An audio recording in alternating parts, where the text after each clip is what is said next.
Eric, Omar, you've been on quite a journey, my friend. I have.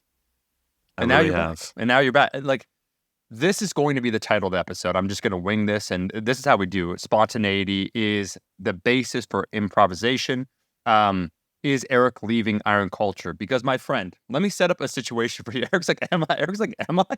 Am I fired by myself? Let me set up a scenario for you, okay? Okay, I'm ready.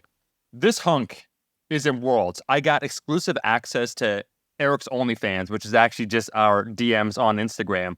He's looking sensational. If any bod pod says he's anything more than like 11% body fat, I am ready to sue science as a whole. Anyways, so I get up and I'm excited because it's a new day, a new dawn. We're excited to be here. Okay. And I tune in to IPF Worlds in Malta. And I swear, Eric, I didn't know this. You did not tell me this. And I could be mistaken. Someone did identify themselves as said Eric Helms. I knew within 3 seconds. I just tuned it in and I was hearing a voice. And of course, I'm used to hearing Ryan Lapidat and Joe, like the various commentators. I'm like, that's Eric. And I just want to know what's going on with us because you did a remarkable job. And I want to give you a big shout out for real because you managed to keep it entertaining, engaging, informative. So it's like, here's what's going on. Also to contextualize, which is something I think Ryan does a very good job of. And I think every commentator, can stand to learn from like you guys and from Joe, is letting the audience follow along, which is great. But I thought you did a superb job. And I'm just curious what's going on, man. Is this like a new gig going on? Is like the whole commentary thing taking off? Like what's going on? Well, I did have the true privilege and pleasure, the unplanned pleasure and privilege to commentate on 3 different sessions. Yep. They were the 120 plus and 84 plus B group, the 120 and 84 B group, and then the 83 B group I commentated on. And I did those, I think, were they all after I was done coaching? I can't remember the exact order. It was a bit of a blur, to be honest. But I think to answer your question, Yep. we'll have to take a step back and talk about how historic this Worlds was. Mm-hmm. So we just had I want to say it was like the 10th or 11th. Might have been the 11th IPF Classic World Championships in Malta, 2023, because the first one was in 2012, I think. And this had more competitors than any other Worlds to this point, for over 400 registered. And there was a lot going on. I've been to Worlds before, so this is the 3rd Worlds I've been to. I've been to 2017 and 2018. And this is the first time like it felt like a legitimate large-scale sporting event that would be like any other sport. The host hotel was a big one, Intercontinental. We were in St. Julian's Bay, Malta, so it wasn't the kind of obscure location like many times it has been for Worlds, or even when it is in a big city, like an obscure location in the big city. Like Calgary was awesome, but we were kind of like basically like a high school. So there was like media rooms, there was doping rooms, there was the warm-up rooms. There were, so Eurosport featured a lot of it, which is essentially for any of the Americans or just people not from Europe. It's like the ESPN of Europe, essentially. Huge. They did specific interviews with some of the athletes. So there were the IPF interviews, which are used in IPF media, but then there were also the Eurosport interviews. So for example, Jess Bittner and Leah Bavois got interviewed by Eurosport and did a whole feature on them. And I think that large in part, to give a big shout out to SBD, I think that was inspired by some of the storylines and videos that their team did leading into the Sheffield. So I think the echoes of the Sheffield are being felt a little more broadly, and I think the marketability and interest in powerlifting is starting to be latched onto by larger organizations. It was live streamed on the Olympics channel, which is pretty cool, which gives a certain level of credibility. There's like 9 million subscribers to the Olympics channel on YouTube. So I don't know what the numbers. It's almost impossible to actually gauge what the metrics are. But it was live streamed on the Olympics, and then it was also shown on Eurosport, like on television. And they chose wisely some of the most insane sessions. So, for example, the 84 plus category, which we'll probably talk about as we That's like the supers for the women. Oh, yeah. Was absolutely bonkers, arguably the best session of all of Worlds. So anyway, it really felt very, very, very legit. And that was cool to see for someone who's been in the sport from a time point when it was very obviously not legit. And it was just like a bunch of homies who lift weights getting together in a gym and being like, let's do a meet, which is pretty cool. And so anyway, the core quote unquote commentators, I think are Amelia Potter, Ryan Lapidat, and Joe Whiteley. So big shout out to all three of these folks. So Amelia Potter, she's actually like a mental performance coach in powerlifting. I got to meet her. We had a great time. She's done like her master's in sports psychology, and she's in the UK. Just very insightful. Another powerlifting nerd, really great commentator. I got to do one session with her. Joe Whiteley, another British commentator. She's great. You'll hear her with Ryan a lot. She's also one of the brains behind open powerlifting. Yes. So a really, really important figure in our sport. And then, of course, Ryan, who's head of King of the Lifts, and we've had on the podcast. So the three of them are kind of like the mainstay commentators. But there are a lot of sessions, and the sessions are long. So to give them breaks and stuff like that, sometimes kind of ad hoc on game day, they'll reach out to, coaches, officials, athletes, whoever they think has a good, mind for this. So Ryan asked me, and then Joe asked me, hey, would you be willing to, step in here and here because we need a break. And honestly, I'll say straight up, for the amount of sessions they are and how long they are, and with this many competitors, it's just too much work for three people to do a good job. Like you'll burn out and kind of just, be like, ugh. So I was happy to step up. I thought it was really cool. I'm a huge fan of the sport, which is no surprise to anyone who lifts or listens. I just love anything related to lifting. I'm not a sports fan outside of lifting. So it's funny. Like people start talking about like rugby or soccer or cricket or basketball or baseball or football, anything around me, my eyes glaze over. But you start talking about like, hey, did you see that person from the B session who actually managed to get an M1 squat record and then place second in the A division? Oh, that was wild. So the obscure stuff I really enjoy in powerlifting. So anyways, a really cool experience. That was my first time. I've announced once previously for a powerlifting meet back in the day for the local federation in California that I very first started competing in. Brad Loomis hosted one at his gym back when he had it in 2011. That was the American Powerlifting Association Worlds. Huge event. We had international competitors coming from as far as New Jersey, and and Bryce Lewis. That was actually his first world championship win. I don't know why he's not credited with that more often. But anyway, I was the announcer for that. Yep. Which this is before live streaming, so the announcer kind of is the commentator. Yes. At the same time. Yep. But anyway, an event like this, you've got someone who is actually the announcer on the mic live. And then you have the commentators who are there for the live stream. So this is my first time being on a live stream, and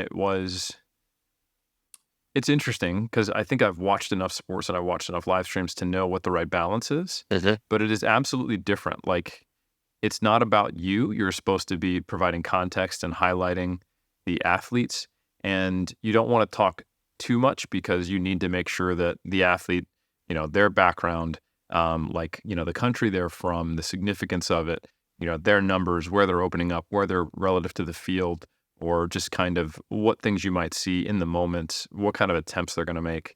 Highlighting all of that while also being informative and entertaining to the listener. It's a balance to strike that I didn't know how I was going to do, but I got a lot of positive feedback and I really enjoyed it. So, like a classic politician, Eric did not answer the central question. Is he leaving iron culture? And folks, that's what they do, okay? You ask a direct question. Are you doing this? And they'll say, that's the great thing about the city of Toronto. Currently, Eric, actually, there is an election that's about to take place in a few days. So by the time this episode comes out on Monday, it will be election day. You'll ask a very straightforward question. Are you cutting funding for public transportation? Well, that's the great thing about Toronto. We have multiple different options for transportation, and it's up to Torontonians to try and decide what they want to do. Now, the thing, and then they'll just, segue into another topic. I won't press you on that because I value our relationship too much. Actually, ask the question again. Oh yeah. Be very direct. Yes. So you did your first ever Worlds commentary for at literally the highest level, IPF Worlds. You did a sensational job. And of course, there is a time division. It's one time a year, but I assume the rest of the year you spend preparing for said moment. So will that interfere with your hosting duties, co-hosting duties of Iron Culture? Do you plan? I heard a vicious rumor that fabricated, some might say, out of nowhere, that you intend to leave in order to pursue this full time because there's gazillions of dollars to be made. Yeah, the thing about commentating, Omar, is that it's a skill set that not many have. Right. And it's one that I'm still developing. So it will take preparation. Yeah. And it's not to say that podcasts aren't important, because podcasts provide a more in-depth look. And I value both. And I think the people who listen to commentary and podcasts, they each individually value what they listen to, and they have a high level of expectation from the people who host podcasts or do commentary. And I don't plan to let anyone down. And that's all I have to say about that. I think that's a pretty straightforward answer. It's probably the clearest you could have been, given the situation. I do want to give a shout out to you though, and just idea, I think, for this episode, Eric, a little bit of a recap, not a technical one of these lifters, but a sort of a top level meta commentary on the current state of powerlifting, the implications from Sheffield. I do want to talk a little bit, like, shout out to the Jesus, because I know a little bit like what his plan was as maybe one of the windows into what people were doing, but there's many things outside that. And I also want to talk today about you, as I understand, speaking about lifting, hoisting weight. My man Eric is getting ready to lift while being shredded. Bod pod be damned. I'm just going to say a number here. We're going to throw it out. 2.6. Does that sound off to you, Eric? I think that could very possibly be the error associated after whatever my actual body fat percentage is. Yeah. My boy is shredded. I'll give you a 10% plus or minus 2.6. How about that? Yeah. There you go. Yeah, -7%. I do want to read, I apologize. I do want to make a formal apology to everyone on Iron Culture. We did it again. I simply a Google search, right? And I did not know this. You could leave a review not only on Apple Podcasts, there are other platforms. We don't have any though, because they're not as popular as, let's say, Spotify, but you can. But more than that, there is a bias in the top 3 links on Google when you search like Iron Culture, podcast reviews, where they'll collate largely just North American reviews. And I think they obviously used my GPS, like my location, for that. And so there have been a few. And if you do want to leave a rating and review, we try our best to read as many as we can, within the time frame, especially because the Iron Cult takes that time, and usually there's like deep references. And so there's been a few. I do want to read 2 today before we get into the topics that we mentioned. The first, Eric, you would like this. This is a review from Japan. 5 stars. And the person's name is just, I assume, an abbreviation, PPQCR. And the person says, "Greetings from Japan." Thank you. I love the humorous, pseudo-intellectual style these guys discuss important topics like the masculinity crisis. In parenthesis, didn't really know this currently is a thing. And I think that's wonderful. It's like, is it really a thing? The answer is, of course. And we will dedicate, I was going to say, not divert our time away from it, more time to discussing that, especially when we meet up in person. There's a reason why we're meeting up, in particular in Austin, Texas, in the heartland.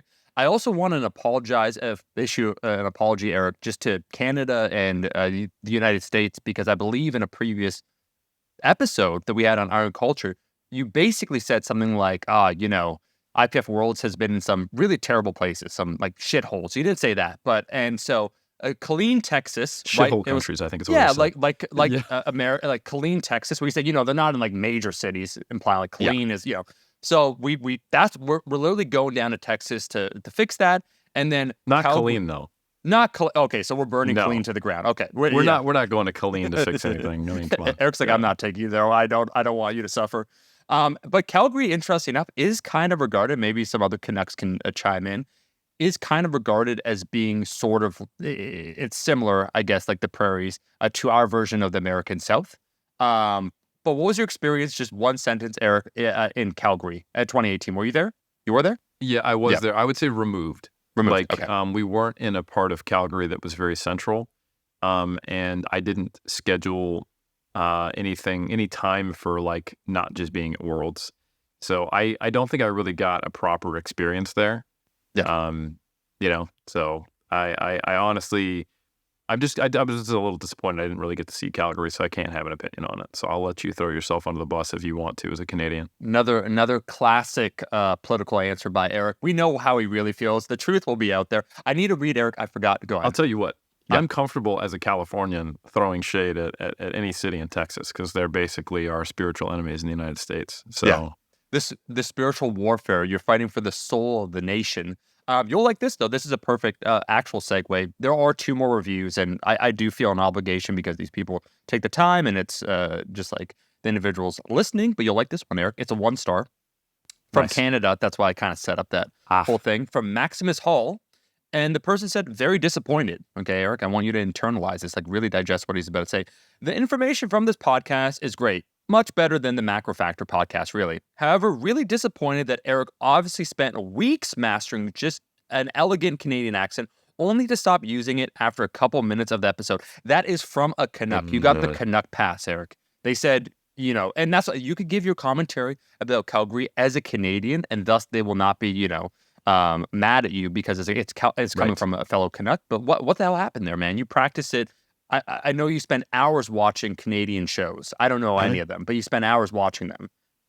Yeah, I was a method actor for a long period of time here, just immersing myself in, flannel, maple syrup, and just thinking about mooses, and then feeling like maybe the plural's meese. Yeah, sorry. Plural. And then feeling apologetic about the fact that I was doing that. And then I stopped because I was worrying that I was appropriating the culture.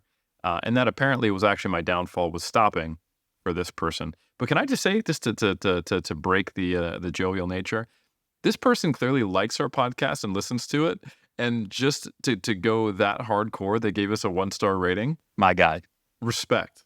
Yeah. I'm not even mad about that. Yeah, it hurts the algorithm, but it's okay. We got enough ratings. We can take that hit for someone who is down for the cause. So what's the name of this reviewer? Maximus Hall. Good name, too. Maximus Hall. Yeah, you got to thank your parents for naming you Maximus. That's solid. Yeah. And if you're not leading a Roman legion, I know your lifts are at least better than average. Yeah, if he's not subduing the Germanic tribes somewhere, I don't know what you're doing with your life. I do want to say, I don't know why these reviews, and maybe once again because I was only getting access to a certain slice. Another one, Eric. Final one, folks, and then we're going to move on to the commentary about Worlds from Sweden, actually. But nice. The title, 5 stars, and it's TF space 2 from Little Canada. It is the title. This is all related to Canada, kind of these reviews. Interesting, right? Hi, I'm from Sweden, and let's be honest, Scandinavia is just a crappier Canada, but in Europe. Okay, man, I heard Sweden is very nice, but I'm gonna go on. Okay, I just want to say that this episode was killer. Not sure which one on it. Surrendering your souls to the old gods has definitely made you master podcasters. Praise Paimon. Now I have a silly question, Eric, but this is actually it's a legit question, which is why I bookmarked this one. Let's go. About bodybuilding. So when you're pumping up backstage, do you use Citrulline Malate, and would it give you an advantage? And he's being serious. Yes or no? Why do you or do you not think so? Love the show. Keep it up, guys. So maybe let's answer that real quick, Eric, and then IPF Worlds recap. Yeah. There are plenty of people who use like a pre-workout with a pump product as a part of their pump-up routine. And Citrulline Malate is a product that is, has a pathway to enhance NO. So hopefully enhancing, blood flow. And I have done pump-ups with a pre-workout, and I've also done them not. I personally don't notice much of a difference or get much out of it. And that's not to say that it's a poor practice, but I would just say that it's something to trial and see how it goes. But yeah, no, I think it's super valid. I find that you get so much out of being like depleted and then carbing up and then having your sodium higher and having your fluids high and then doing a pump up. Like you kind of forget during most of prep what it's like to catch a good pump. And then you'll notice this on diet breaks or on like multi-day refeeds. You're like, oh, like that's what used to happen, Yeah. Like my resting heart rate drops like 10 beats per minute. My blood pressure drops like 10 points systolic, so it's and that's a pretty normal thing. So like the the inability to get a pump can impact your stage appearance, but it can be at least partially rectified acutely with calories, carbohydrate, and sodium. So yeah, it just depends. Um, some people do swear by it. Some people like it. It's not something I basically, for athletes I coach, I'm like, hey, if you do have something that gives you a consistent good pump, take it and go for it. But I don't see that to be a consistent experience across all competitors. Valid. All I can say, my man, in 2019, the River City Royal Rumble was looking just peaked and pumped. So didn't matter to me if you had citrulline in your body or not. I do want to get now with the time because it is a little time Let's go. sensitive. I want to talk about Worlds, and then I do want to talk about your powerlifting meet. Interesting enough, you are lean, so those are the two topics for today.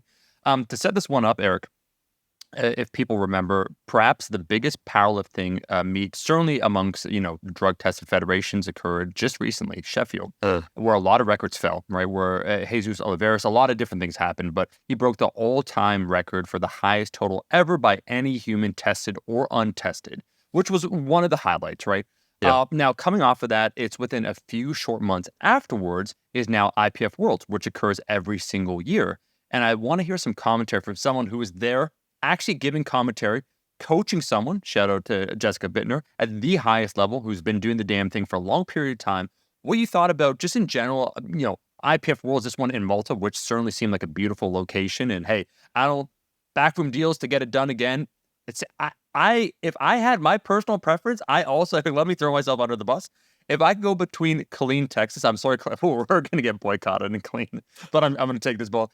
Between Killeen and Malta, man, I'm going to Malta. So the venue, I like to hear, man, that you said it was professional. Certainly the presentation, there was a prestige, but kind of you could tell. I also like the transition elements where you had Panna on and like a tiff and so on, just giving like a kind of instructionals, like here's what's going on. So I thought that was cool, those segues.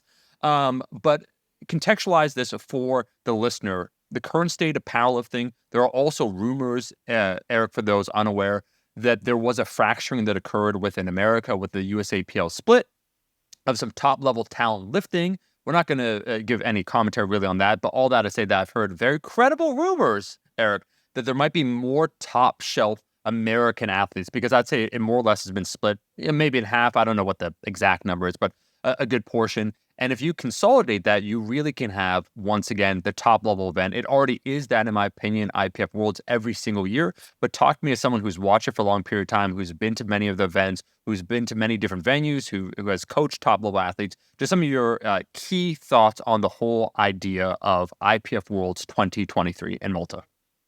Yeah, I would say the biggest overarching thing that I think is worth talking about that was on display at 2023 Worlds is that the era of dynasties in a lot of different weight classes is starting to get less clear. Like it's harder and harder to have someone who is just an absolute dominant force in a weight class.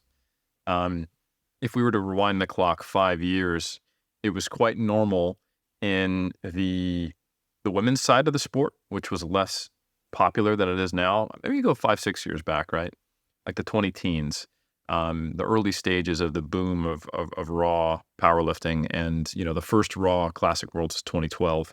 So 2012 through like let's say 2017, and even in some cases up to now, you would see one extremely dominant athlete in many of the weight classes on the women's side, and then some of the less well-populated weight classes on the men's side. Like a notable one would be, Sergey Fedosenko, won every Classic Worlds from 2012 to 2021 except for one, right? And that's a great example of just saying, hey, the sport isn't popular enough, it isn't quote-unquote well-developed enough for there to be the depth of competition in some of these lesser populated weight classes where there's just fewer humans who can fit into it. And it was really only the middleweight, light heavyweight-ish classes on the men's side where you wouldn't see super, super dominant dynasties. So for example, like, let's talk about like the 83s. The closest thing we really had was like Brett Gibbs, and he was very dominant, but he actually only won 2 golds. And I think he won 3 silvers from 2015 to 2019. And he had some epic battles, like Hack Gibbs. And then, then we saw the Russell Orty era. But again, we still haven't seen anyone win more than 2 golds in the 83 kilo class. And that's one example, but now it's starting to become that way in a lot of other different weight classes. So probably the most notable example, in my opinion, was the recent reign of Bonica Brown ending. Bonica Brown is arguably one of the most dominant powerlifters in raw tested powerlifting of all time in terms of her winning record. Pretty much the only other person who you could argue on the women's side has been as dominant would be Kimberly Walford. Yep. So Bonica Brown won 7 golds from 2014 to 2022. Also won and that's on the unequipped side.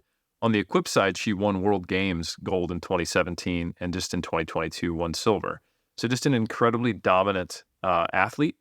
And she actually, unfortunately, she bombed out. She had some issues with locking out her deadlift. But I think if you looked at her performance, even if she had been able to lock that out, she probably would have finished in best case scenario in bronze. So there were a number of dominant 84 pluses that came out of the woodworks. And all of a sudden, we're seeing just a massive upscaling of competitiveness in the 84 plus class, which is typically a lower populated class where, you have one standout performer. But that was absolutely not the case at Worlds. Shout out to Canada, Brittany Schlater. She won gold. And then in a very tight fight with the person who came in second, because again, Bonica unfortunately bombed out, and that was Sonita Mulla from Belgium. Yep. And they both damn near totaled 700 kilos, Omar. It was crazy. So 793.5 and 688.5 was Brittany and Sonita, and they were deadlocked in a battle, and it was very complex. Sonita actually had to attempt to pull more than she needed to win because there was another athlete, Natalie Lalai, or as she calls herself, Lala from Australia, who opened on a world record deadlift of 258 and then pulled 268 for another world record and attempted 275 and a half, over 600 pounds. It would have been the heaviest deadlift in IPF women's history, and nearly got it. And she was doing that to pull herself into third. And the person who placed third, Jewel Tassi from New Zealand, very young, first time at Worlds, and she was one of 4 athletes who squatted over 600 pounds raw in the 84 plus category. The world record for the squat was actually broken 4 times. Yep. Now, technically in the rule books, it was only broken twice because when, unfortunately, like I said, Bonica bombed out, she wasn't credited with them. But Bonica squatted 280.5 on her second attempt and 289 on her third. Brittany Schlater squatted 281 on her third. And then Sonita squatted 285.5 on her third, which is the current world record.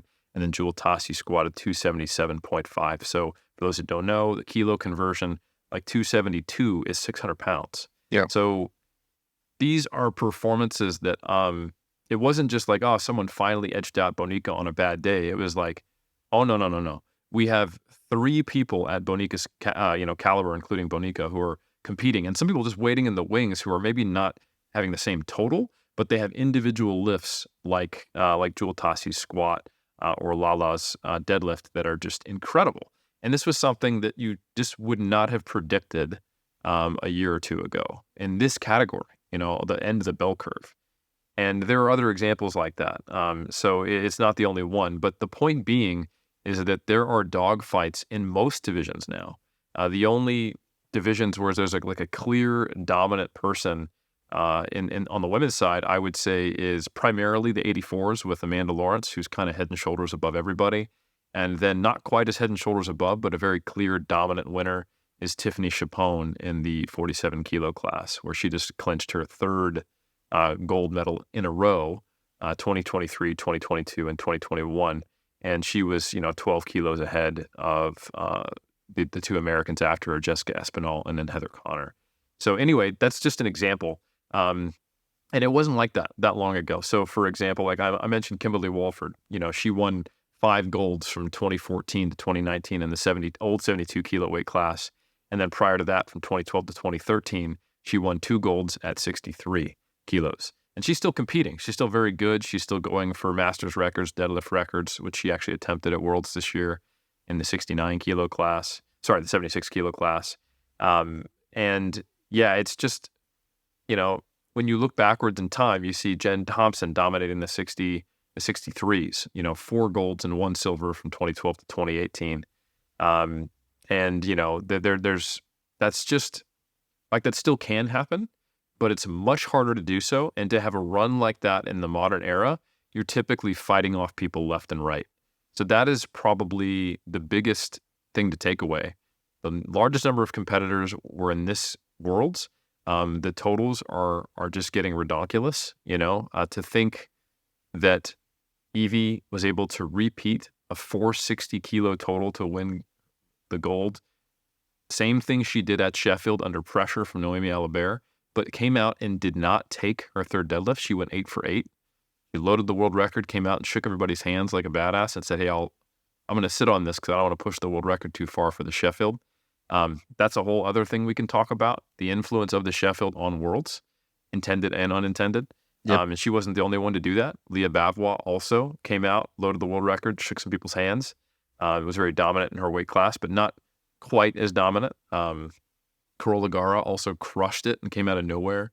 Not nowhere, but very dominant performance. So there were these dominant performances, but I don't think anyone's like, yep, that's a lock. Next year, no question, these people are absolutely going to smash it, because we've seen just too many people come out of the woodwork in the last few years with powerlifting growing. And it's pretty cool to see.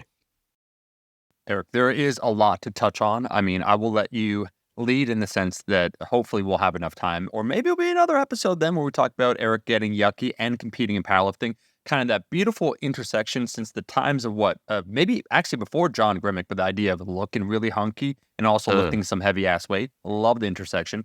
There's a lot of different points though. There's a few things I want to leave some comments on.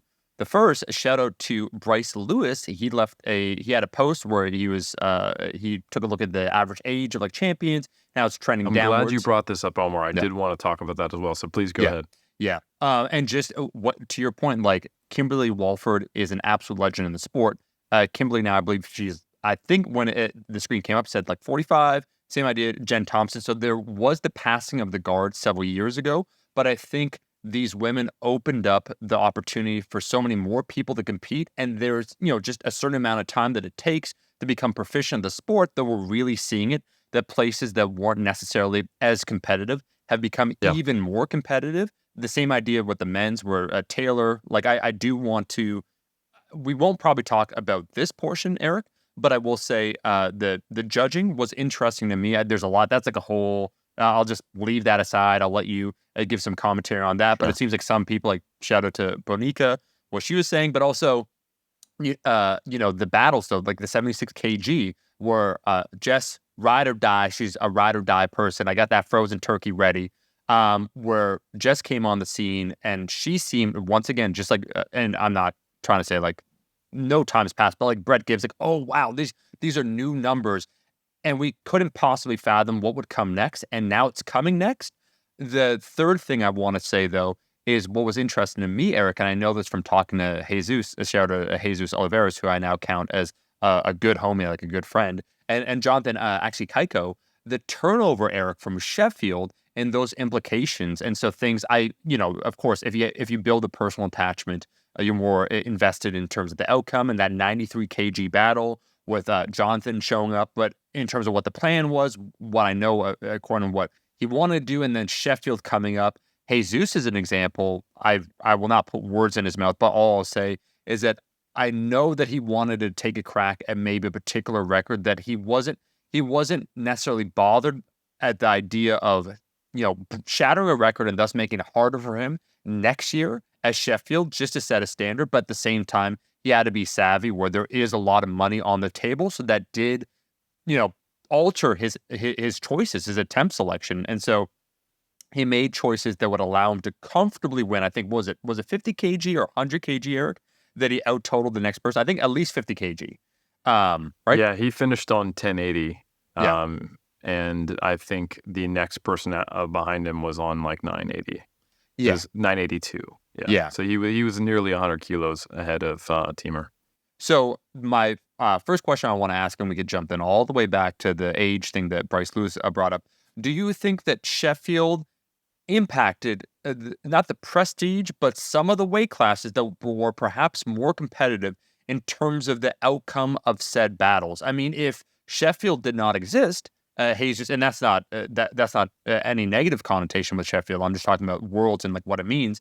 Jesus would have attempted probably his like world record attempts if there was no Sheffield at Worlds, but now he chose instead to do it at Sheffield. And there are numerous athletes, or the double preparation. You were speaking a little bit, Eric, that Jessica knew where she was at Sheffield. What did you guys have to do from then to Worlds in order to potentially change the outcome? It's almost like you have a competition, then you have another extremely high-level competition immediately after, and what that would be. And next year, it's actually going to be a little bit more time in between. That's super interesting to me, especially when you consider the fact that there's probably going to be, like I said before, at least from the United States, a lot more talent coming over. I don't know, like the loophole of what one must do and whether the feasibility is there, but I know the intention certainly is there. So it's only going to get more stacked. But I do think if you are a fan of the sport, it's an exciting time in many different ways. Yeah. So it's interesting. So the Sheffield was in March. I believe the plan is to have it in February moving forward, which I do think will be better. It's difficult to say that Sheffield negatively impacted the ability of the athletes who competed there to then replicate their performance or improve at Worlds, but it did seem to be the case at least for some, but that certainly isn't across the board. So like I mentioned, Evie, matched her total and didn't take her third deadlift. Leah Bavois, same story, right? Other athletes did very, very well. Like Amanda Lawrence, she actually tried to pull 267 on her third deadlift, which is just 1 kilo less than what she pulled at Sheffield, but still had a very good day finishing on 636. And she tried to go to 267 to try to win best lifter, so she pushed herself probably a little further than she otherwise would have. If she'd had that locked up, I suspect she would have taken a smaller jump and finished in the low 640s, which is still very, very good. As far as the other competitors, like Delaney Wallace, he was talking to me and he said he was pretty beat up going into Worlds. And best case scenario, he had a couple overturns. Like best case scenario, he's still finishing 10, 12 kilos under what he did at the Sheffield. He just, wasn't fully healed up. Then on the other hand, you have folks like, Emil Krastev, who was injured going into Sheffield and was basically just there trying to get a bench record and making sure he could register, a squat despite some issues he was having. But now came back fully healthy and was nearly at his old peak and actually got a bronze medal and put 40 kilos-ish on his total from Sheffield. So there's certainly instances like that. And there's also instances of people who are kind of still dealing with injury and coming back, like Taylor. This is the first time he did not win the 74s in a while. He was actually relegated to bronze. And again, there were some overturns there that really surprised a lot of people and had a major impact on the actual outcomes. Yes. So I mean, we can talk about that, but to specifically answer your question, I think it will be better to have the Sheffield in February. I think there's just a little more time for athletes to prepare and deal with things, and it's probably a better spread throughout the year. And then it's really going to depend on when and if they have to do nationals. And I think you're going to see kind of shake out kind of the same way the Arnold used to be, where athletes at the highest level are going to do nationals, Worlds, and the Sheffield if they can get the invite. And then if they can't get the invite, potentially another international competition. And then if they don't need to do nationals, maybe another competition, because it varies country by country what you need to do to qualify for Worlds. So, I think the other unintended impact of Sheffield, and I actually know I heard Pete Spence say this, is that, they never intended for people to not come out and go for records when they were ahead, So just the unintended consequence of scoring the Sheffield the way it is scored, where it is based upon a percentage over the world record and the monetary compensation, if someone doesn't have to push the world record further to win Worlds, they won't. Basically, it's a question of, can I have my cake and eat it too? Yep. Like, they still need to secure the qualifier, which, you get an automatic invite if you're within 95% of the world record and you win gold, right? So if you can do that, cool. But you may not push it further. the most obvious example was Taylor when he won Worlds to qualify for it. He basically had like an RPE 7.5 meet, you know? Yep. And he totaled probably 30 to 40 kilos less than he could have if he had to be pushed. But he was the most dominant out of all the competitors we've talked about at the time when he competed. Like I said, he's coming off injury now. He's not at his peak. I think he will come back very, very aggressively and strongly. I don't think we've seen the end of Taylor putting up 800 plus totals by any means, to be clear. But so that I think is an unintended consequence, and that is an interesting outcome. And it does make you wonder, like, okay, what's the goal here moving forward? How do we? Is that something that is a problem, or is that just something that we need to accept and the downsides are worth it? I think in many cases that sometimes is not an issue because the person needs to actually get everything they can on the platform to win. Like, for example, Evie probably, like if Noemi hadn't missed a few of the lifts, Evie probably would have had to take her third deadlift, right? Yep. Just to really push and secure that win. But that wasn't the case, so she didn't have to. So why would she, right? She got the highest total she could without necessarily pushing things to the point where she hampered her chances to place higher at Sheffield. So yeah, I think those are the main aspects of what's changed. I do think there has been like I said, just the fact that Eurosport was more involved this year doing interviews featuring weight classes, and that generally I think there was more media coverage around Worlds was potentially influenced by the Sheffield, showing, hey, this is marketable, and kind of showing and proving that, and bringing and kind of elevating the production of a competition.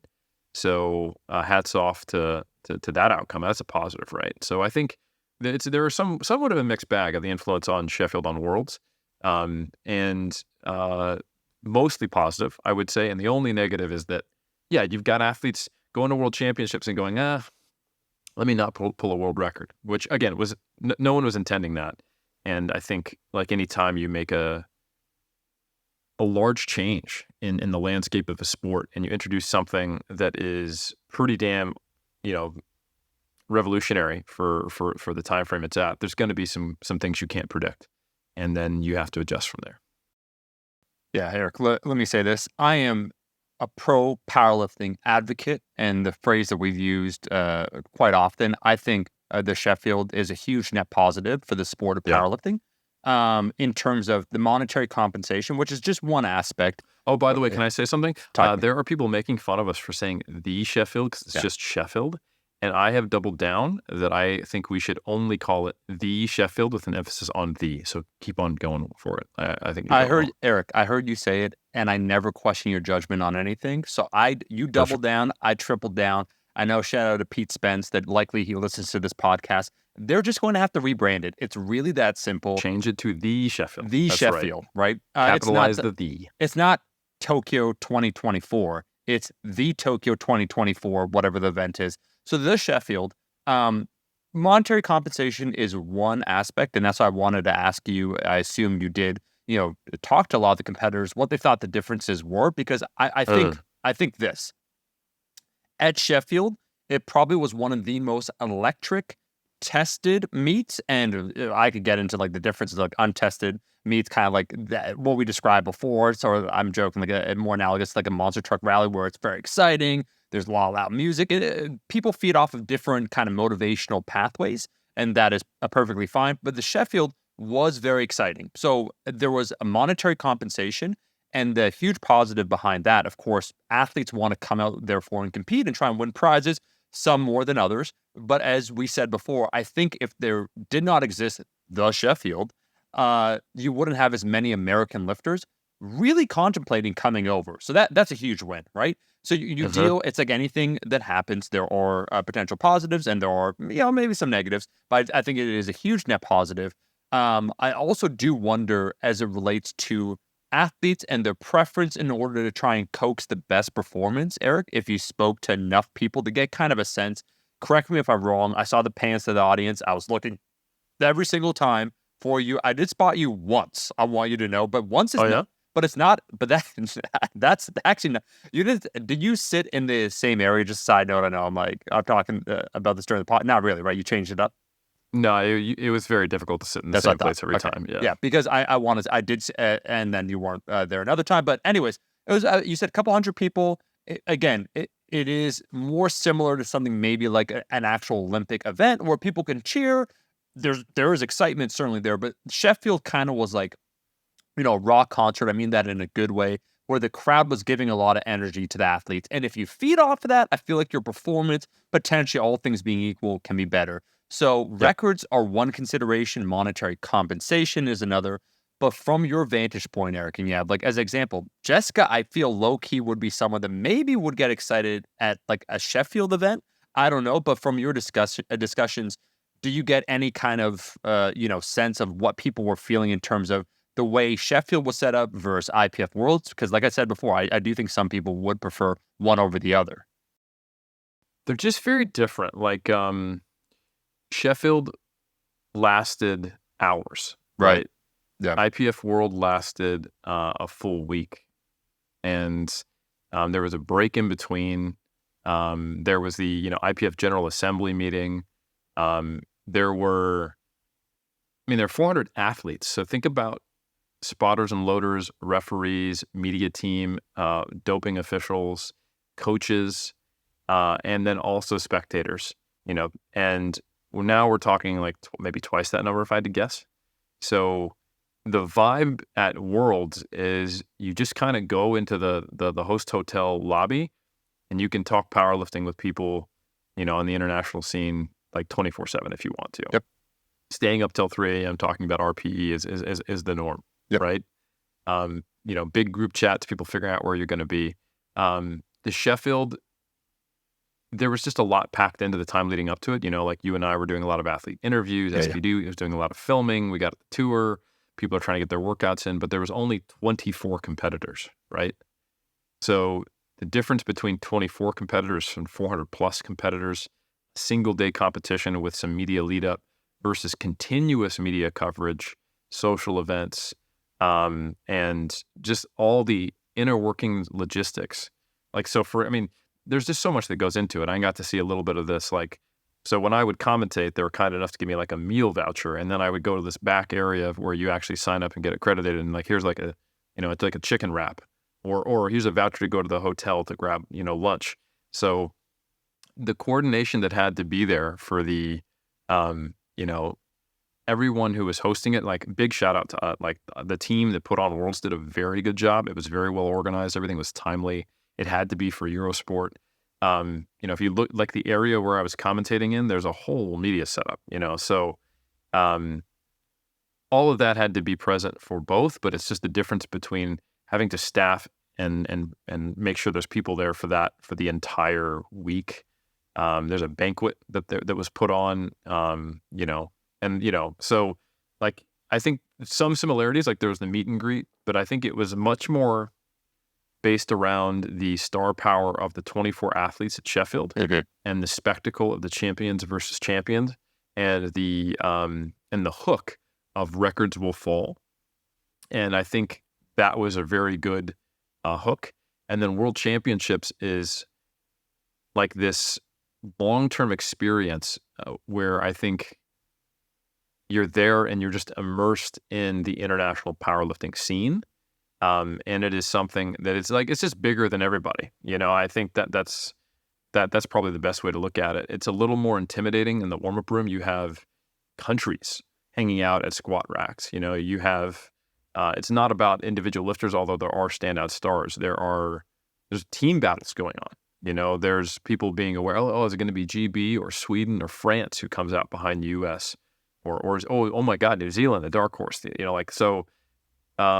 there's a lot of dynamics that are going on at Worlds, and there's just so much to juggle, and it feels more like attending a multi-day conference where there's like competitions going throughout versus the Sheffield felt like going to a really, really big concert, if you will. Yeah. So I think that's the I could try to communicate a feeling to the people who are there. Do you think that answers your question, Omar? I think it does. What I wanted to ask from there, Eric, because I have not forgotten, I want to make sure we have enough time then to discuss that. The shifting of the ages of champions, what Bryce actually posted, But one final thought concerning kind of, let's say, the more concert-oriented event of Sheffield, which I think is a necessity for, once again, the sport to grow. And I think it's definitely like the right direction if you want to bring in for something like that. And both can operate, that's what I was going to say, within the same space. Selfishly, what I miss, Eric, because it seems like with the Olympics, weightlifting, its place within Olympics, the idea of these great countries battling one another. Like I see a shout out to Emil Krastev. Saw my man rocking a Rascal Apparel shirt all the way in Bulgaria. That's my guy right there. Emil, if he's listening to this, if you win Worlds, we have the tracksuits. We're going to make a Bulgarian tracksuit. Done. Like, done. But I like seeing this camaraderie of different countries. And my last question about that before we get to the age, because you would see this at Worlds, does it seem like there's more world representation from other countries outside of, let's say, North America and Western Europe, also being competitive too? And it does seem to me, Eric, like from an outsider, that powerlifting is growing in other countries. Can you just give maybe a 2-minute that? And I find that fascinating. And I like I said, I'm very pro powerlifting, so I encourage this and I like to see it. Can you give 2 minutes on that? Absolutely. I would say that you're starting to see Asia really rise. The European, it's global. So like Team GB is fully filled out, Great Britain, right? And they have full teams that they're sending. I think the fact that they've got SBD in their backyard, and they've got just a really good coaching staff and a lot of athletes and a lot of interest in powerlifting right now, and a lot of interest in strength sports. Like you got Giants Live and Strongman that are very popular there. They bring big teams. GB is a big deal now. And it's been that way for a little bit, but you don't have to go far back and see that they didn't have the same kind of representation. Sweden is another example of a very strong team that has been pretty historically strong. France, which I'm really excited when we get Leah and Panna on, has just exploded onto the scene. And they were, nearly beating the U.S. They actually came down to good lift points. They tied on team points on I think it was the men's side or the women's side. Real quick, let me just check. Yeah, on the women's side, they tied for team points. Both had 50. Insane. And it was a little clearer on the men's side. It was 57 versus 39. But yeah, so like there's these 3 European giants right now. I should say Western European giants or Northern Western European: France, Sweden, and Great Britain. Yeah. But Spain is emerging as well. Italy, Italy, absolutely. Carola Gara, Chiara Bernardi. They have some other lifters as well. And then Canada is also becoming much more of a threat. Again, they just clinched the 84 plus with Brittany's win. And she's not at all alone. Obviously, Jess Bittner was she did not win the 76s this year, but last 2 years she was the 76 kilo reigning champ. And there are, of course, other examples. But yes, and New Zealand is emerging, and that's kind of its own unique story where we had the split with WP, where a large other tested federation went with the APU splitting off from IPF. And then we had COVID that took us out of going to Worlds for a couple of years. So we're basically seeing all the hard work that started in 2018, where we had to get a new committee and everything running, the NZPF. And then once we were able to get everybody back in the fold, once WP kind of died off, we got all those athletes back, we got all the talent back. And then once COVID was over, now people see the actual strength that is actually in New Zealand. Yeah. So, especially on the women's side. And so there's an emergence going on in New Zealand, in Europe, and then actually Asia as well. Okay. Japan had a big representation at Worlds. There was a lot of high quality Japanese athletes, and also Chinese Taipei brought a really, really solid team. They've been a part of the IPF for a while, but it's probably the biggest team I've seen at Worlds. Singapore had a strong team as well. So it's definitely growing everywhere. And I would say there's a ton of growth going on in Asia right now. And then, of course, in Europe. And the U.S. has been dominant. But I think, it is growing at the world scale. And there are some notable places where it's really like, whoa, so for sure. Eric, I love to hear that, man. And that's one of my most memorable parts of Sheffield is that I had the opportunity. A few people came up from SBD, different parts, different regions. But I remember it was SBD, UAE, so United Arab Emirates, someone came up. Is it? SBD Colombia came up. SBD Taiwan, SBD Singapore, all with their own contingents, just like chopping up with me, and I was socializing. And you really get that feel, and that's one of the things that we both we're 100% united on. We want to see the growth of the sport, and I think the more it becomes a worldwide phenomenon, the better it is for all parties involved. So I love to hear that. Eric, I guess maybe with the final part for this portion, this episode. Sorry, guys, we'll get to Eric being a hunk, and we will cover that. Actually, imagine we do just a live episode, Eric, of you and I'm giving commentary about your attempt selection. It's just how long would it take? 2 hours? Like how long, or would it be more of a 3-hour competition, Eric? Well, it's actually gonna be pretty big. Like they just so we can absolutely talk about that a little bit. So for those who don't know, as of recording this episode, I'm not sure exactly which day I'm competing on. It's Friday, Saturday, Sunday competition. I'm 2 weeks out from North Islands here in New Zealand. So for those who aren't geographically aware of New Zealand, it is 2 islands, the north and the south. The length of the islands, just to give you a sense of scale, is pretty similar to the length of California, but they're thinner, so the actual landmass is about 2/3. And the North Island is where I live, Auckland, which is about 1/3 of the way down from the top. And at the very bottom tip of the North Island is Wellington, the capital. And in the South Island, you got places people have probably heard of, like Christchurch. A lot of the filming for Lord of the Rings was done. Anyway, so the North Island Championships and the South Island Championships are the second largest competitions besides nationals. And you can set national records at them. And basically everyone is invited who is in all of the provincial federations from the North Island and the North Island competitions, and same thing with the South Island competitions. So because I'm in the APA, the Auckland Powerlifting Association, I'm competing in North Islands, and I'm competing in both the M1 and the Open division now that I'm 40. And I'm also competing as an 83, which is my first time competing in any other division besides the 93s, at least in the IPF, because I'm dieting down. So yeah, I'm a couple weeks out from that, and I kind of decided to do this in the middle of prep, so I hadn't really built up a nice powerlifting total. So I'm gonna be, it'll be a decent performance for me just because I've never competed as an 83 or an M1. But I am somewhat thinking like, man, if I'd actually like properly trained from this and then cut down, there might be another 20 kilos on my total. But anyway, I'm probably looking at a mid to high 500s total, and potentially setting some, at the very least, provincial records on the deadlift total and the the deadlift, bench, and the total for the M1 category, and maybe taking a shot on the bench national record in the M1 class. So let's go. Eric, that'll be fun. Question for you, man, then. Setting up this training, because you've been in a consistent deficit this entire time, and we know there's a multitude of factors when we talk about like injury, pain, and so on and so on. Where you said like to push yourself or to prepare for the biggest total, this is something that you decided not on a whim, but hey, I want to do this competition. Do you almost find it more liberating in a sense to do it that way? If you want to pursue the highest possible total, you will be likely pushing your body pretty intensely, but you're also in a bit of a steep deficit, right? A prolonged period of time. Like I assume you haven't taken like a diet break or something for this, like a few weeks in order, you did the peaking block or what have you. But can you just give some commentary about what's been going on with you or how you've been organizing this training? This is a unique situation, but I do think there are some potential takeaways for, just the audience in general, people that have been in a deep diet, trying to maintain their strength. Eric's doing the damn thing now. He's stepping on stage. Hopefully you just do a side chest pose after doing a bench. Yeah, like just we're going to relabel this. If Sheffield is the Sheffield, this is the powerlifting / bodybuilding competition. So we know you're going to win the bodybuilding one.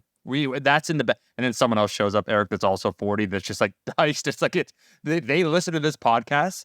Didn't someone say that about the strongman competition that you did, where they're listening to it or something? I forget what we had one comment about someone in New Zealand. Yeah, they're like, ready. Yeah, they're like, oh, that's what Eric's lifting. So maybe, unfortunately, we just let them know. Now they're going to show up. But yeah, give some commentary about being in a steep deficit, trying to prepare for this to maximize your strength potential. And then the other variable that's also very interesting is that you're on a limited time frame. So this wasn't something that was, okay, I'm doing a bodybuilding show. I also want to do a powerlifting meet 16 weeks out. I have plenty of time to prep. So this is something, you have a finite amount of time. You have a finite amount of calories, and you're trying to maximize your performance. Yeah. Shout out Brian Whitaker, maximizing given the constraints and also prioritizing given my goals. So it is somewhat liberating in so much as I'm unwilling to do something for this powerlifting meet that I think would in any meaningful way hinder my bodybuilding contest prep.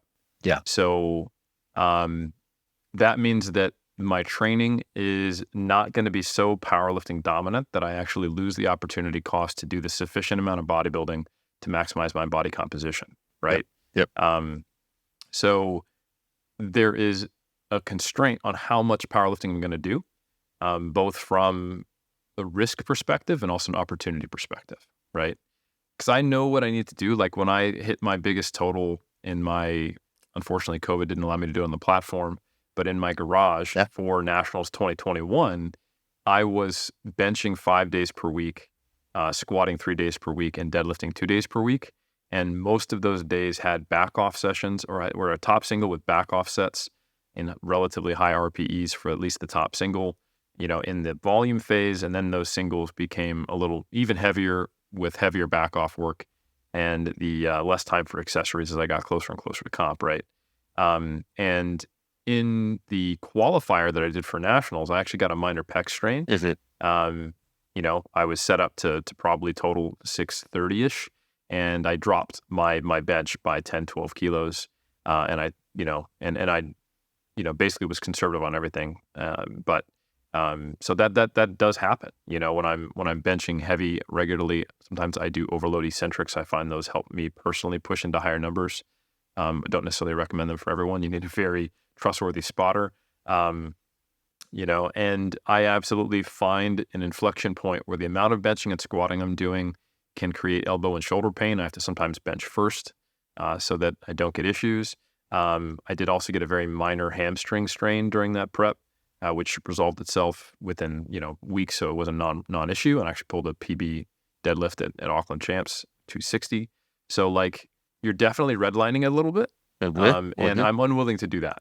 So essentially for me, what my current training has looked like is I just alternate between squat bench and bench deadlift days. Yep. And then I have 2 days per week, which are just pure powerlifting. Pure bodybuilding movements where I just make sure I catch up on everything. And then on the days where I do squat bench or bench deadlift, I have 2 accessory movements that are bodybuilding focused. And those sessions kind of rotate from heavy singles with back off work to just a heavy single to volume work, just depending upon where I'm at, and they're auto-regulated to some degree. I do not know if I will actually have to make weight. This morning, I actually hit a low of 93.6, and I'm 2 weeks out. So I am just dieting. 93 or 83.6, bro? Sorry, 83.6. Yep. Thank you. Thank you very much. It's an important distinction. Eric, you're like, I'm coming in 10 kgs heavy, bro. Yeah, I'm gonna have to cut a lot of water, and this diet and this prep is going terribly. So no, I'm only 600 grams over the weight class cutoff 2 weeks out, and I am just dieting. So it may be that I get to a point where I don't need to do anything. But one thing I did want to do, and one thing I have noticed, is that my strength is much more consistent. Not necessarily higher or the peak is lower, but the consistency is I have less variability in my strength performance when I am on higher calories. I have actually taken a couple week-long diet breaks in the process. I mean, I've been dieting since February, and it's end of June. So there has been a couple times where I have taken a diet break. When I was in Malta, I was not intentionally dieting, but I was getting 10,000 steps a day. And again, I weighed more when I left for Malta than I did this morning. So I think I accidentally dieted and just unable to not burn a lot of calories. But anyway, so during those diet breaks, I did notice my performance was better. My strength was better. Yep. So one thing Berto and I are planning on doing is essentially not dieting acutely around the competition. Now, that may mean that my body weight comes back up and I'm 93.5 or something like that. But I'm in a good spot right now where I can manipulate my nutrition in a way where I don't need to be in a deficit, but I can lose weight. So I'll do what is colloquially called a gut cut. And that is essentially just eating a low fiber diet that is high in energy density, but low in weight. So a great example of that is just getting a chocolate bar and eating it instead of having 2 pieces of fruit and eggs or something like that for basically replacing your carbs and fat with much higher energy density foods. So the actual weight of the food is far less, the water content is lower, and the energy is the same. So I will probably be in around maintenance, but eating basically stuff that you wouldn't normally eat on a contest prep diet, so that my body weight's coming down as I'm losing gut contents and there's less fecal matter hanging around because my fiber is acutely lower. Do this for about 3 days. Yep. And then I will then have the day I weigh in. I don't think I'm even going to need to necessarily water load or water cut, and that should be enough. Historically, that drops more than a kilo off me at 93. I suspect it'll drop a little less than that off me at 83, but nonetheless, I think that'll be sufficient to get me under the 83 cutoff. And it really depends on the way it is. There's over 100 competitors in this because it is North Islands. It's a relatively big competition. I might be competing on Friday, Saturday, or Sunday, so I'll have to time it. But I will do a taper of my main lifts. I'll still keep doing my bodybuilding training. I'll just probably make sure that within the last 2 days, I'm not doing anything that's sufficiently damaging on like any of my pressing musculature or my legs, essentially. And then taper my main lifts and, do the gut cut, come in a calorie maintenance for at least that week or at least 4 or 5 days and, see what I can do. Coming in a Speedo and clean up the competition. Eric, I'm acutely aware of your time, so just I say pause, Omar, gotta go. 2 quick questions for you. You Yes, sir. highlighted the fact that, a portion of your training is certainly dedicated now towards strength and powerlifting. What does that ratio look like? You describe your bench squat days and then your bench deadlift days, but let's say you have a total amount of volume, and that's not necessarily indicative of the work being done, because I would assume working up to a top single is more strenuous mentally and, so on and so forth. But like, how many days are you currently training? And then of those days, what percentage is skewed towards this powerlifting comp? So things that are very specific, such as like the barbell movements, and then how much would be accessories or things more geared towards hypertrophy? Great question. So Saturdays, I do an SBD day where Okay. I work up to a heavy single on at least 2 of the lifts, and then I do, volume or a lighter single on one of the lifts, and that kind of rotates around. Monday is either a squat bench or a bench deadlift day. And then Thursday is either a squat bench or a bench deadlift day. So that sounds like 3/5 of my training is powerlifting. However, in terms of the time efficiency, on the Tuesday and the Friday, the other two, because I train 5 days per week. So I train Monday, Tuesday, and then Thursday through Saturday. And like I said, Monday, Thursday, Saturday are powerlifting focused days. The only pure powerlifting focused day is Saturday, where I pretty much just do the big 3. And then sometimes one accessory movement, but I've just been actually shifting that one accessory movement to Friday lately because it's just easier and doesn't take as long. So I get through 6 or 7 movements on Friday and Tuesday that are bodybuilding. So that's like, 12 to 13 exercises, 3 sets apiece.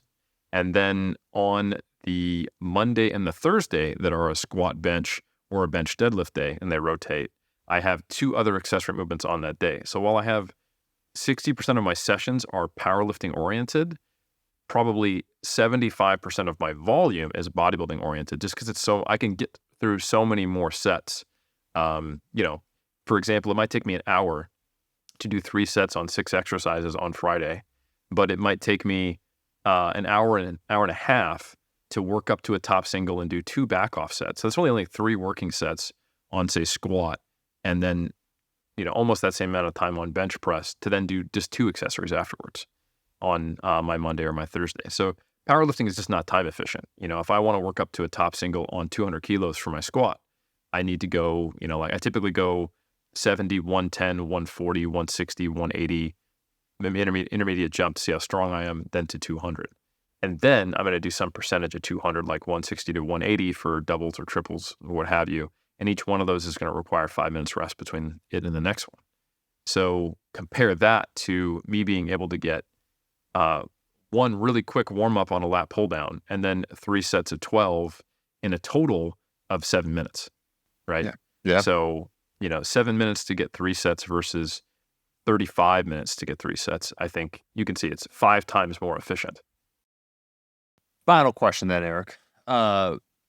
So this is one of those situations, do as I say, not as I do. For those that did just listen to that, it's like, oh, Eric is losing weight, and he's improving his body composition. He's also maintaining or attempting maybe in some ways to improve his strength. And I heard that breakdown. Would you say that there is a particular split one should follow or an emphasis in order to try and maintain strength while losing weight? Or is that something where in your current way that you view training, it's become a little bit more decoupled where, before, Eric, people would say a great heuristic is that if you're maintaining your strength as you're losing weight, you're probably holding on to a lot of your muscle mass. Have your thoughts updated on that? Is that something still where it should be certainly one of the variables you look at? You do the mirror check, you have either a coach, you look at actual your progression in the gym on various things like rep ranges, even for the hypertrophy. What are you doing? How valuable of a metric is that? And I know that's like a pretty loaded question, but we can, blitz that.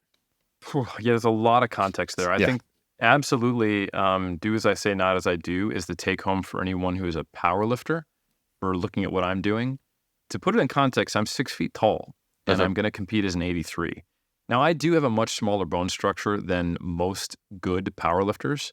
I was hanging out for a lot of worlds with Mike T.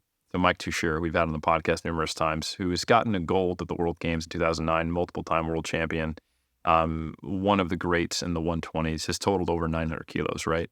So what I have to diet, like what I've bulked up to, the heaviest I've gotten around like 100 to 102 kilos, so in the low 220s, would probably be him nearly as lean as I am now if he dieted down.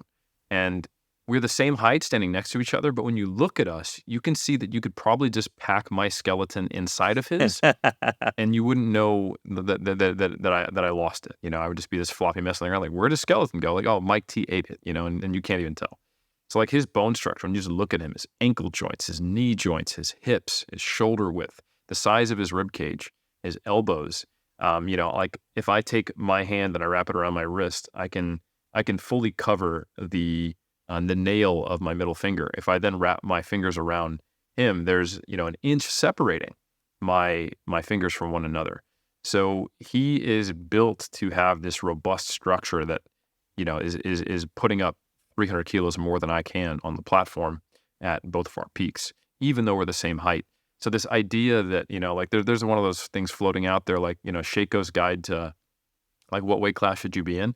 That's like the weight class you should be in if you have the genetics to be an elite powerlifter. Yes. So if you were born like Mike T and you're like, oh, I'm in the 105s, it's like, hey, stop being shredded all the time and competing. You need to go up to the 120s. But I am simply not ever going to be an elite powerlifter. So the question of optimizing for me is that's why I'm at 93. But even with my smaller bone structure, 83 is a ridiculous weight class for me to be at. It is the kind of shape I need to be in for classic bodybuilding. I have competed this lean earlier in my career before I knew how lean I really needed to get. Like right now, I would not look out of place on a bodybuilding stage. I wouldn't be at my most competitive, but there's a lot of people who compete, not at peak conditioning. Like if I got, like when I lose another 600 grams, if I got on stage and I weighed in at 83, you'd be like, you can put on posing trunks. You probably need to get a little tighter hamstrings and glutes, but yeah, you're shredded. And that's a terrible place to be for strength. So the question of, is this something to emulate? Big picture, absolutely not. I am below a weight class that I should be in. Like if powerlifting is perfectly set up for me, there would be like a 85, 86 kilo weight class. That's probably the lightest I would try to diet to. And I'd probably stay around 87 and then water cut to it. And then my higher weight class would be 100, which that is sometimes a division. Like 93 is a pretty good fit for me. But 105 is just a bridge too far. Like by the time I get to 105, I have like zero interest in food. And I've literally never been 105. It's taken bodybuilding post-contest binges to get me up to like 102, like I mentioned. So that absolutely don't follow it. I think for the bodybuilder listening, your main lifts, your skilled compound movements, which are heavily influenced by your total body mass, you probably don't want to think about your strength being very representative of your muscle mass. Like your 1RM squat has a lot of factors that change. Finding depth, how tight your belt is, how supported the bar feels on your back, what kind of rebound you get out of the hole, and just where your center of mass is more dominant. Your glutes get smaller, your lean position, all that stuff changes. Your joints get a little more flexible, it feels like, when you're leaner. Your bench press also drastically changes. You get less of a decline position from arching because your butt is smaller. Your back doesn't have as much fat on it, so finding your position on the bench feels weird. And then there's actually less fat on your chest, so the bar has to sink deeper. Bench tends to fall off a lot when you diet. Deadlift is the only movement which tends to be a little more resilient to weight loss and may be a better representation of like your overall strength, independent of just body dimension changes, not necessarily body composition changes. So a better way to look at it is like, have your rep strength across sets on isolation movements, like bodybuilding movements that aren't impacted nearly as much by changes in skill and motor patterns with body dimension changes, are those holding up? And so while my squat, bench, and deadlift are suffering during this prep, or they're not at my peak at the very least, I haven't really lost strength on like lateral raises, curls, lat pull downs, et cetera, et cetera, et cetera. So I think that's probably a better way to look at it. And I think for the power lifter, the best way to gauge this, if you're doing it quote unquote right, it will look different for everybody, is one, don't diet to too lean of a position. And then two, you should see your whatever coefficient you're using, whether that's dots, Wilks, good lift points, you should see that going up if the weight cut is worth it. I think that's probably the amount of good information I can give without, being too broad. All right, you hunk, you get out of here. I look forward to seeing what singlet you choose that most, brings about the aesthetic portion, because like I said, this is now officially a bodybuilding dash. Yeah, I suppose powerlifting competition. We'll keep everyone updated. Is there anything else you want to say, Eric, before I close this out? Nope, that is it. Much appreciated for having me on Iron Culture. Hey, well, yeah. Hey, I look forward to hearing your commentary at Worlds. Maybe no longer just the B. If you're listening to this, Gaston, AAA squad, let's go. He's listening. I know he is. I want to thank every single person for listening to another episode of Iron Culture. I want to give a shout out to Japan for that rating review, to Sweden as well, same idea, Canada, to every single nation that takes the time to leave a rating review. Even if it's 1 star, people typically give 5 stars. That person wanted to be contrary, to be funny. That will absolutely affect our outcome, our monetary compensation, our financial means, every single thing. But you could go ahead and leave that rating review on iTunes or other platforms. We will see you, insert date here, every single, and we'll catch you in that next episode. Until next time.